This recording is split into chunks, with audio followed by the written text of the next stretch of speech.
Simuzampata ndirobe pakazakumira ndiriyama wana ndirobe pakazika simuzampata pakazika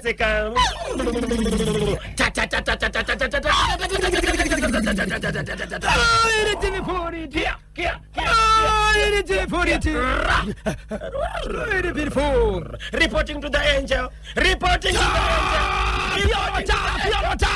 Tapio. Almighty is buying for the pit and the plow. Fana to supplication to the imam. Jumanda wakachuemba kimilikiash. Jumanda wakachuemba kimilikiash. Simply one of my. Then you rush what it been for. Wakachwe. Simpinity. What a mate. 10 euros. Akioroshi.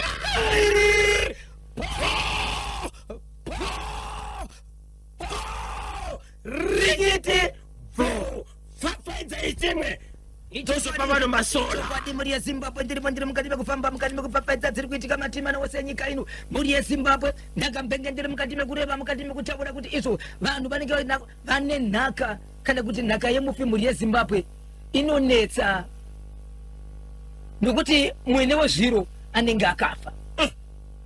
Ndichazoda zvakare mukoma Kebhi kutaura nyaya yechimwe chikoro chiri kubhindura chine vana vanodzi vane mari yavakadzi vabvise. Mari pavakanzi ngavaibvise vakabvisa vamwe vachishandisa makadhi, vamwe vachishandisa mari ziki, vamwe vachishandisa ma-US dollars.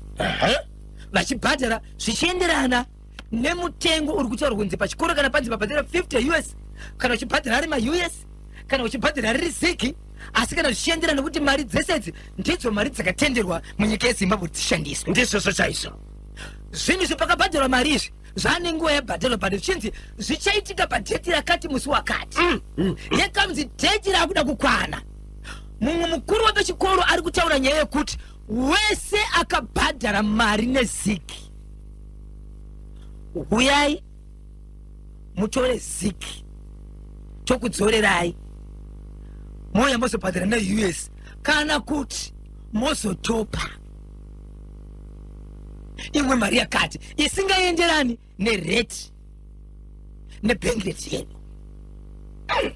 Neimwe nzira handisi kuti vari so vanhu vari kuti isusu patinodzorerwa mari iyi, mari aritotora kopi ndio mari yatinopiwa mukati menyika ende imari inoshanda munyika yeZimbabwe yakatenderwa zviri pamutemo. Sei headmaster kuti mukuru wepachikoro apa ari kuti huyai tikudzorere mari yenyu yesiki mozouya ne-US. Vari kuramba mari yedu here? Ndo zviripo, ndo zvavari kuitaura kuti kana vachiramba mari yedu tofanira kuita sei? Vaendere kunoripota kumapurisa. Ndo pacho pavari kuti mukoma Kebhi ngatibatsirwei. Vane vane zvavanoziva kuti tiite titogara tatoenda izvezvi zvatiri kumwoza kuti itai toda kuenda nokuti zviri kutaurwa izvo hatizvizivi ende zvinotiremera nokuti isusu mari iyoyo ndiyo yatiri kupiwa kubasa kwedu ende ndo mari yemunyika medu. Alright, ndofunga vanogona kunge nepokunyorera ngavatore nhamba idzi. RBZ Financial Intelligence 0714 039 897 0714 039 897 0714 039 897 pamwe chete ne 0780 434 475 0780 435 475 0780 434 475. Mazibata kama besa peo. Right, in number the RBZ Financial Intelligence. Vanongofona ipapo wote warakuti pane vari kuramba mari yedu yemuno munyika yeZimbabwe. Vari pakati wotsudzura pese pavari. Right. Ivavo vachavaudza kuti zvinofambiswa sei. Munozviziva kuti pana headmaster akatosungwa akamiswa pamberi pedare nenyaya yekuramba mari yedu yemuno munyika yeZimbabwe. Yes. Mapesa apa pane kubatsira kwakawanda kwamaita mukoma Kebhi. Asi nyaya ndinoda kutaura pari zvinhu zvemukoma Kebhi inyaya iri kubvunzwa nevanhu kuti Zimbabwe tibatsirei. Muri kugara vanhu mukoma Kebhi malocation munyika yeZimbabwe kana kuti pasi rese kune vanhu vane dzimba dzavo, kune vanhu vasina dzimba asi vari kugara mumba, vari kuroja, anonzi maroja. Hei mukomakebi andizitikabatsirana sei. Vanhu vari kuti ivo mukutsvaga dzimba paya ndinogona kufamba inini kunosvika pamba pakanyemba bhonzo ndovabvunza kuti nai vakanyemba panapa hapana imba here yandingagara, kana iripo vanondidavira, kana pasina havandidaviri. Kune vanhu vari kunzi ivo handiziti vanonzi maagents ekunzi vanhu ava vanotonzi vane dzimba. Ukapinda muHighfields, ukapinda muGlenview, ukapinda muBudiriro, unotonzi kana uchida imba ukaona vanhu ivavo unowana imba. But vanhu ivavo vamwe vacho imba chedzo vatorichi yavo havana, vari pabasa rekuti vanotsvagira vanhu dzimba. So vanhu vari kuti chinhu chese chine kwachinobva. Ende munoona minista Nengi, ende munoona Nengi ndo kwazvinotangira, ndo kunobva maagents aya, kana kuti ndo kunobva zvinhu izvi.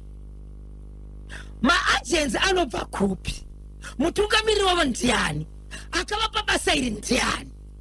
Why vachitaura nyaya iyi vanhu? Inini ndinounza nyaya sokupiwa kwaningana tibvunzirewo tizive kuti patinogara pasi mangwana tiwirirani katisaka nevanhu, nekuti vanhu vanenge vachinetsana vasingazivi. Vari kuti ukaenda kunotsvaga dzimba ndinogona kuenda kumuridzi wemba ndichiwana imba ndichigara inini zvisinei nemunhu anonzi ache. Iko zvinozvi vanhu ava pane pamwe panotoratidza kuti ukasvika ipapo anotoziva kuti muridzi wemba pamwe hatomuzivi, but anongoziva kuti pambapa pane imba isina munhu.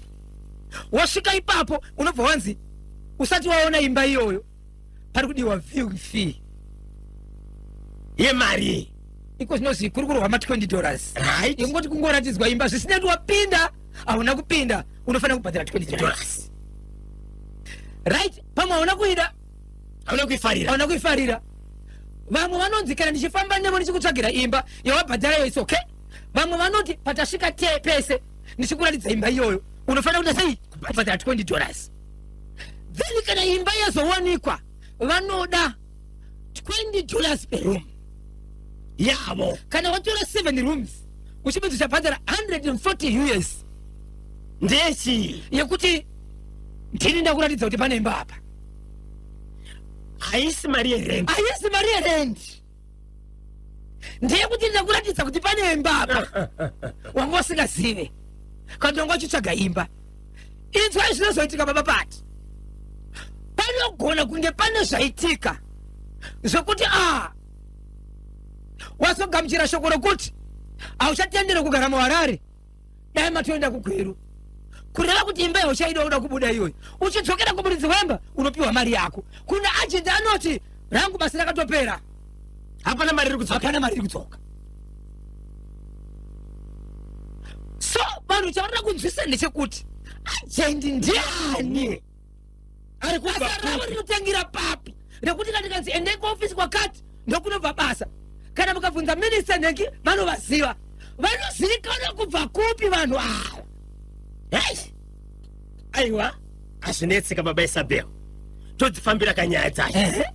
Kana pane boka, kana pane basi rinomirira maagents, tonzwa kuti vanopinza sei vanhu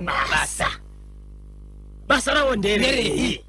Ko zvavari kuvhara vanhu vakawanda mari dzavo votadza kuvatsvagira dzimba, toita sei? Kana pane vanoziva vateereri manyama 0713-938-538 mainzwa nyaya yemaagents. Ichokwadi muri yeZimbabwe ndikusisa ndiri mukati mekufamba nekupfapfaidza nyaya ndakutora ndikuti paka domboshava. Muri yeZimbabwe ndine nyaya yekudomboshava yandinoda kutaura pano. Ndoda kuti muinzwisise kuti nyaya inorevei. Ndakataura nezuro nyaya yekuepwepi yeimwe nzvimbo stand yakapiwa munhu yakambogara nemumwe munhu kudhara, umwe munhu achibva azopiwa stand iye ari mukati mekuchera nekugadzira mustand, ndokubva afukunura chigaba chakaputirwa mukati nebepa rine bute. Mukati chine mazita evanhu venzvimbo yese, vamwe vapenyu vamwe vakafa. Iko zvinozvi nezuro muri yeZimbabwe kudomboshava kuno mumwe mukadzi anoita mari icho yekuti achiwachira vanhu mudzimba, achipiwa mari achiwachira vanhu. so mukadzi uyu akashedzwa pane pamwe pakanzi pano paita maricho pane hembe dzinoda kuwashwa saka sahembe dzevana vechikoro ndobva aenda ipapo ndobva abuditsirwa washeni panze abuditsirwa washeni panze akusarudza izvo zvekuti hembe idzi dzakasviba dzinopinda mbavhu racho dzewaiti dzopinda mazo aya mabhachi anoda kupindamo zvichiendera makarasi idzi dzinobuda ngadziende apa idzi ndokusangana paine jira rewaiti rakanyorwa mazita anokwana kuita 4 kubva pamusha uyu kuenda pamusha umwe maybe panoda 500 to 700 meters mazita achona evanhu pamba paiwachira nemazita pamba munhu iye pakaona mazita akati kuiri jira rine mazita ipamba apo waniri ipanapai ndobva ativerere ndobva anoudza vanhu vaya ndapiwa mari ichopo but ndaona pane jira akanyorwa mazita enyu vese vanga vane mazita akanyorwa pajira ndepamba imwe chete ipapo ndobva anovaudza but avaudza manje vakabva vaenda kwasabuku achibva amboti izvi toda dare rakaungana iri saka nezuro ndakaguma vaenda kwasabuku bepa ravo jira racho vanova naro so ndakapedzesera musikana uyu asati apedza kuwacha asi ari kuwacha hembe iyayi angaibvisa ipapo aenda kunovapa so ini ndaiti matauriro andinoda kuti ndiite panapa ndemamwe ekuti ndinogona kuti sezvo nyaya isati yapera ndogona kutungamira mberi asi ndikuda kuti ndiite mhuri yezimbabwe ndizvo here kuti pawasheni iwakanyemba panogona kuonekwa mazita line up yemazita ekumba kwabhosho achitsvakei ava vane pamba panga pachiwachwa vanga vatsvaga munhu anovabatsira vari kuzviziva here kuti jira riya aripo ava asati vaziva kuti pavakaendesa vakabatanidza nejira ende kuti jira raenda kuvaridzi havasi kuzviziva ava vangotorana nemunhu uya ndokuenda kwasabuku uyo aona basa apo awana basa ipapo ndo paanoona jira iyi avasati vaenda kumuridzi uyu ndizvozvo vanofanira kuita sei baba Isabel jira ranga rakanyorwa nei rakanyorwa neballpoint neballpen line kudaiso kubva kuna mama muroora remuroora pakanyorwa zita ramai nevana vavo zita rakazara kanyemba bhonzo nemwana nesenemu nemwana nesenemu zita remuroora rakabva raiswa pasi nesenemu yaro ya pakaipa amai mwana nemuroora muroora aripo pamba ipapo saka nyaya iri kwasabuku yaisiwa kwasabuku sabuku asati aenda kunobvunza vana